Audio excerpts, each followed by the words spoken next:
Pada pagi hari ini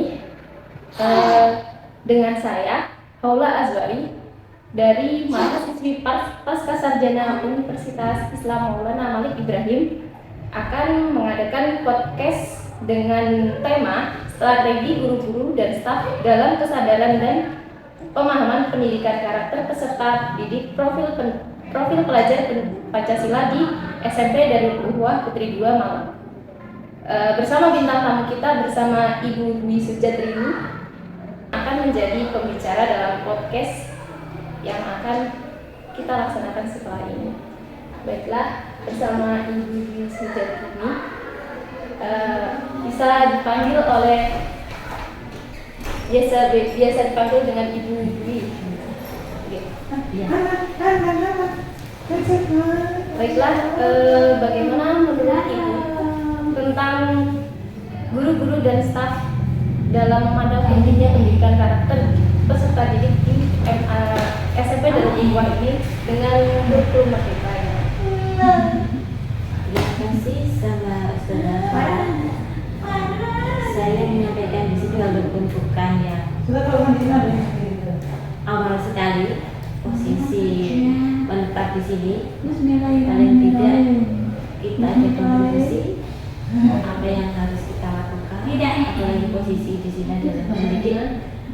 Pentingnya mendidik itu lebih dari yang sulitnya, lebih dari yang kita bayangkan. Nah, kita baru tahu pentingnya itu ketika ada masalah satu, masalah yang lain. Jadi yang kita lakukan lagi, kita dengan karakter. Karakter kita tidak ambil di umumnya, tapi lebih ke spesifik kepondokannya. Karakter yang ditanamkan di situ kan ada Pancasila ya, Pancasila pondok mungkin di sekolah lain atau di pondok lain, bahkan ada yang mungkin sabta jiwa, 7 jenis karakter, bahkan ada yang mungkin dasar, ada yang 10 jiwa pondok. Pertama yang biasa kita temui atau yang Ustadz ajarkan di situ ada yang pertama adalah keikhlasan. Kemudian enggak apa-apa ya. Ada keikhlasan, kemudian ada kemandirian, kemudian ada kebebasan dalam tanda petik ini ya, kebebasan, terus apa yang kedua itu kebebasan, ukhuwah ya, ukhuwah Islamiyah, terus berdikari. Jadi yang kita ambil sendiri tadi adalah ikhlas. Ikhlas itu ternyata sulit sebenarnya dari posisi pencapaiannya. Kalau dari teori gitu ya, ikhlas itu mudah asal begini ya. Ternyata ketika kita sudah dihadapkan pada cara mendidik, ikhlas itu ternyata harus 24 jam. Alhamdulillah di sini posisinya pondok 24 jam. Beda dengan di luar itu, kalau karakter dari P5 itu kan beberapa jam saja itu ya. Nah, 1 jam saya 1 jam itu ya. 1 jam dikali mungkin 7 hari atau berapa 7 jam. Di sini kita sebenarnya bisa memantau ikhlas itu di step by stepnya, mulai dari yang bangun tidur sampai mau tidur kembali, bahkan sampai aktivitas belajar sehari-hari. Nah, itu kita tanamkan dengan salah satu kegiatan malam gitu ya.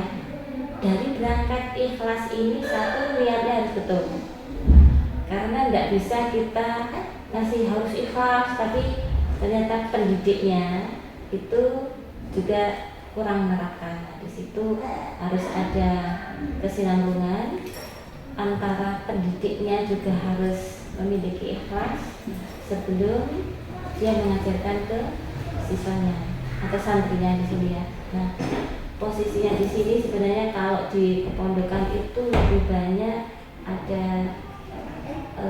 figur gitu ya. Figur siapa yang akan saya contoh ya. Kalau secara umum kita kan teladannya Rasulullah ya. Figur atau teladan di sini itu harus betul-betul tidak sekedar teori, tapi ikhlasnya itu seperti apa. Itu kalau Ustaz Bunyai itu kan sudah mau ini ya, mengelola di sini itu sudah kita bisa ambil contohnya. Nah, sedangkan kalau rata-rata di sini ada pengabdian, ada sadar dalam, nah itu jangan sampai ada celah ikhlasnya di sini. Oh, tugasku bukan di situ, maka saya tidak akan melakukan itu. Ini adalah 24 jam kita mengabdinya itu ya. Tidak hanya fokus belajar nanti antara jam 7 sampai jam 1, tidak seperti itu. Kalau anak itu di rumah itu 24 jam juga sama kegiatan di rumah itu kira-kira antara jam berapa ya? Pulang sekolah itu kalau umum jam 7 ya, jam 12-an ya. Anggaplah 12 kalau ada anak SD ya. Kalau SMP itu kalau umum sekitar jam 2 sampai nanti besok lagi interaksinya di situ. Orang tua pun yang kalau dia didampingi terus. Kadang ada yang masih kerja apa itu ya. Nah, maksudnya dibandingkan di sini itu kita di sini sebagai pengganti, sebagai orang tua, ikhlasnya jangan sampai misal seorang anak itu kita suruh untuk seorang anak disuruh itu jangan sampai aku disuruh terus. Dan itu sudah saya temui beberapa kali ini ya. Saya disuruh terus ini seperti kerja roda dan apa itu jangan sampai seperti itu. Jadi dan ini saya temui di kelas awal, kelas 1 lah apa. Kita minta tolong maksudnya betul untuk menanamkan jiwa ikhlas ini bahwa inilah yang kamu hadapi, bagaimana cara melatih di situ ya. Ini harus ikhlas, cuma disuruh menyapu atau membersihkan atau mengangkat sekedar tasnya seorang ustadzah di situ. Nah, kita tanamkan di situ. Ini yang kamu lakukan adalah sebagai bentuk takdir gitu ya, menghormati seorang guru. Nah, jangan sampai kok aku terus yang disuruh gitu ya. Terus ada lagi biasanya satu tadi disuruh cuma sekedar ngangkat. Seharian yang lain piket, nah jangan sampai piket di situ juga kok giliran saya lagi. Nah, di situ kita juga ngasih contoh di depan. Walaupun kita masih ngasih contoh, paling tidak walaupun satu sedikit aja itu bagaimana ustazah saya atau guru saya juga melakukan yang kami suruh gitu ya. Jadi kita sama. Itu yang dibutuhkan anak itu untuk karakter seperti itu. Ada figur yang bisa mampu dicontoh. Jadi tidak sekedar saya cuma disuruh, tapi begitu gurunya ditinggalkan saja. Jadi tidak dalam kantor. Atau kalau misalnya mau betul-betul kerja langsung yang namanya melatih satu bentuk ikhlas ini, kita nyuruh apa kita ikut terjun di situ. Tidak sekedar duduk-duduk aja sudah, itu tugasnya anak-anak ya. Tidak seperti itu. Mereka kalau ada figur yang sudah dipegang, itu apapun pasti dia akan bahasanya kita manut ya sudah dengan kerelaan hati. Jangan sampai seperti yang di situ mereka juga mau tapi dengan bahasa gerundel. Nah, menumbuhkan ikhlas itu sampai si anak ini dengan kemauan sendiri melakukan hal tanpa disuruh. Sholat di tarbiyah dan taklim di sini ya taklim. Sholat kalau di sini kan untuk karakternya berarti ada masuk mandiri juga ya. Kemandirian ibadahnya juga tanpa disuruh. Tapi ini yang misalnya 5 waktu ini ada subuh sampai isya, yang kira-kira mereka butuh untuk disuruh itu biasanya kan mungkin subuhnya harus dibangunkan dan lain-lain. Tapi dari semuanya selain subuh, duhurnya, kemudian asar sampai isyanya di situ, adakah yang dalam tanda kutip masih disuruh? Disuruh ini masih banyak yang telat, ada yang lain. Kemudian di situ kalau sudah sholat itu harus tidak bisa dikategorikan ditolerir ya. Itu adalah bentuk syukur kita. Ya Allah, sehari ini aktivitas saya ini dengan semuanya kelelahan, alhamdulillah sudah berjalan semuanya. Saya ikhlas ridho. Nah, posisi ikhlas di situ adalah semata-mata untuk mencari ridho Allah, apalagi di pondok. Nah, dan lagi di sini saya tidak bisa mengatakan saya berhasil berhasil ikhlas itu sebelum anak didik saya dengan sukarela melakukan yang kita suruh. Kita dikatakan berhasil itu lihatlah lulusannya. Kalau masih proses kita belum bisa mengatakan itu berhasil. Lulusannya di sini kan visinya visinya di situ kan mencetak orang pejuang gitu ya. Nah, apakah yang sudah lulus ini sudah mampu melakukan itu? Ini baru nanti kalau iya berapa persennya itu baru dikatakan 5 jiwa pondok karakter yang kita tanamkan selama 7 tahun itu berhasil. Nah, ini belum kita sangat seperti itu karena baru meluluskan satu angkatan ya, satu angkatan. Nah, satu angkatan yang sudah ini kita belum cari apakah mereka sukses di luar sana dengan menerapkan 5 ini ataukah ada yang masih butuh dibantu ataukah masih ada seseorang untuk di bahasa saya kalau di masyarakat itu jauh juga ya.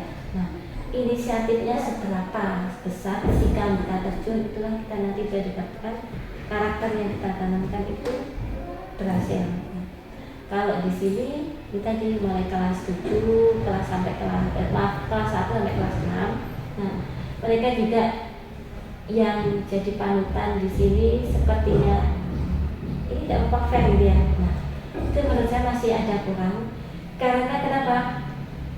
Yang merintah kan Osadu sudah kita didik betul, mereka ini sudah betul. Jadi jalannya untuk meneliti yang 5 panca jiwa pondok ini ya, 5 jiwa pondokan itu ada di tangan Osadu ya. Tapi mereka sifatnya cuma menjalankan tugas. Bagaimanakah tugas sebelum menjalankan tugas apakah sudah betul-betul kayak di apa ditatar itu bahasanya apa? Ditatar itu apa bahasa ditatar itu ya. Nah, soalnya jangan sampai yang nyuruh saya cuman kakak kelas. Jangan sampai itu keluar dari adik bawahnya. Nah, jadi sama-sama tahu.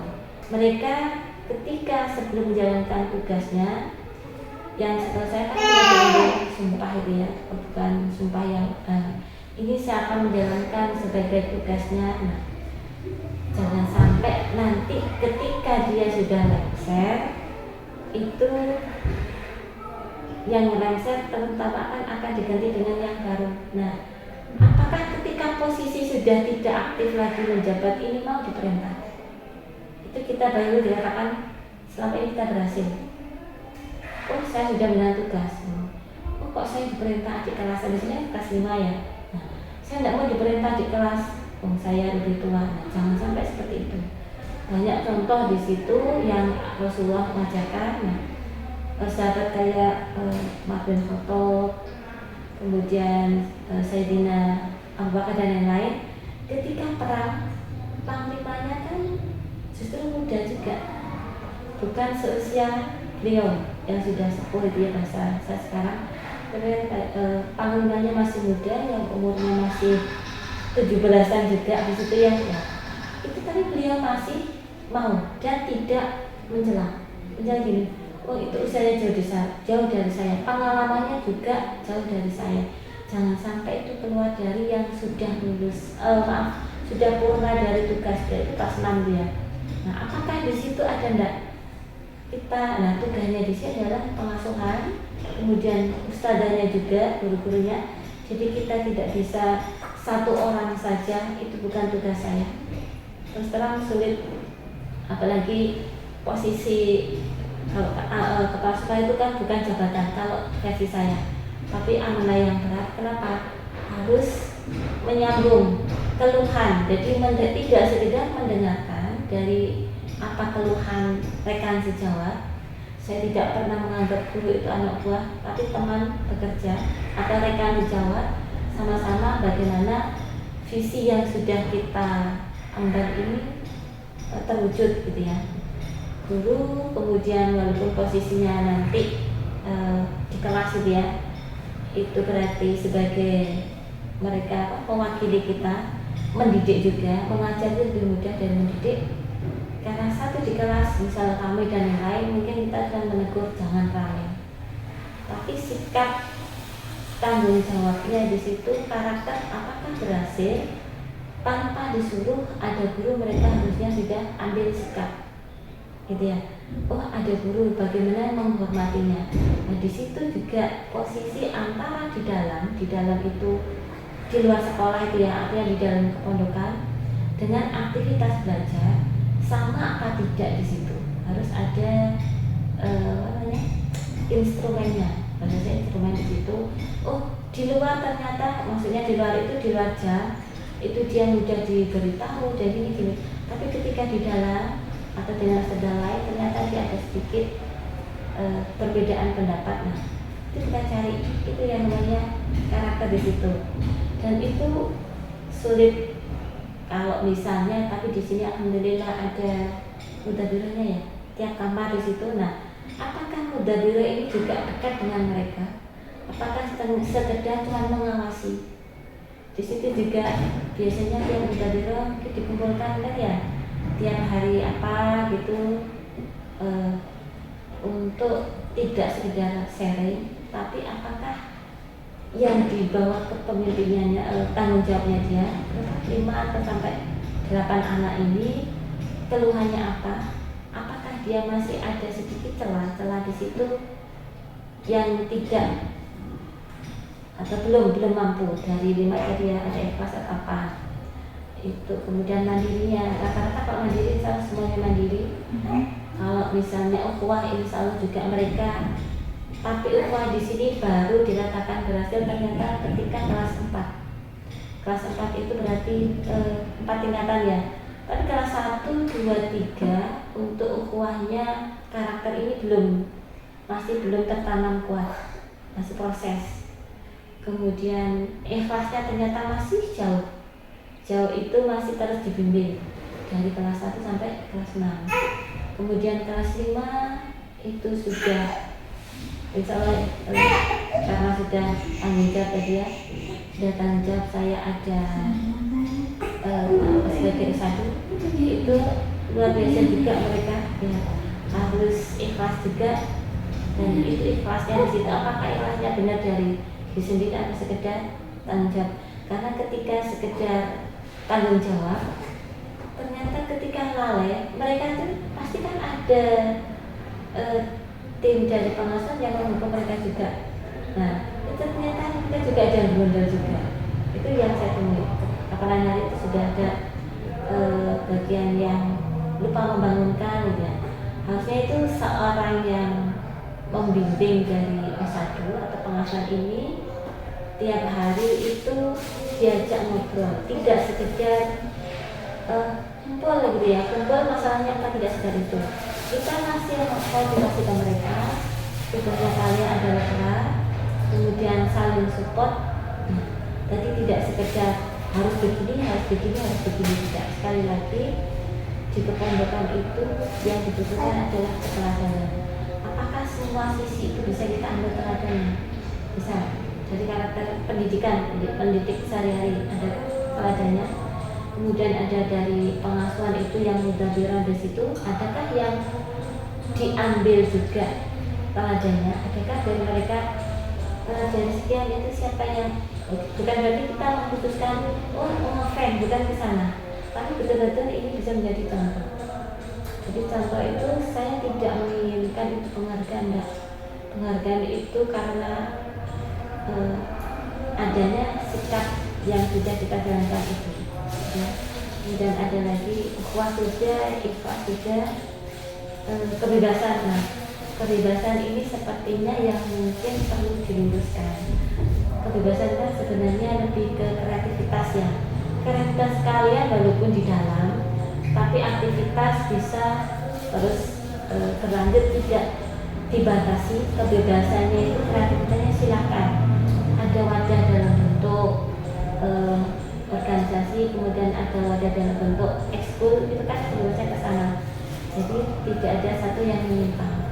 Jadi kita cuma sebagai pemangku penanggung jawab, sebagai pemangku yang diamanahi. Nah, itu sebenarnya tidak sekedar jabatan saya ini ternyata tidak seperti itu.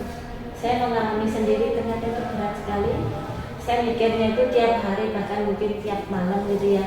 Ya Allah, mudah-mudahan besok sampai seperti itunya, tidak ada keluhan itu. Saja saya sakit, walaupun sakitnya di pondok itu juga penebus dosanya ya, kafaraah berdosa. Kemudian mengikhlaskan. Terima kasih atas penjelasannya kepada Ibu Sujatri ini, Masya Allah sekali, tentang tema pendidikan karakter yang telah diterapkan di Pondok Darul Uwa ini, sebagaimana ibu guru yang mewajarkan kepada murid-muridnya untuk menerapkan 5 pancajiwa dalam kehidupan sehari-harinya. Mungkin itu saja podcast yang telah kami lakukan. Kurang lebihnya mohon maaf yang sebesar-besarnya. Terima kasih. Mudah-mudahan nanti tidak dari saya saja, dari mungkin sisi pengasuhannya yang 24 jam itu ketemu mereka gitu ya. Jadi tentu mereka akan lebih hafal anak-anak ini ya. Ini ternyata belum mencapai karakternya, ini sudah, ini belum. Nah, itu yang masih kita kalau di dimensi profil pelajar Pancasila itu ya, kalau dari tingkatan 1 belum berhasil, nanti insya Allah tingkatan kedua, ke tingkatan 2 masih belum mampu, nanti ke tingkatan ketiga seterusnya. Apalagi kita sampai 7 tahun di sini. Harapannya ketika sudah lulus, betul-betul mereka sudah siap gitu ya, mampu memiliki karakter yang sudah kita tanamkan sejak awal. Kemudian Ustazah juga sukses nanti ketika di dalam sana mampu membimbing masyarakat. Terima kasih banyak Ibu. Mungkin cukup sekian podcast pada pagi hari ini. Wassalamualaikum warahmatullahi wabarakatuh. Waalaikumsalam.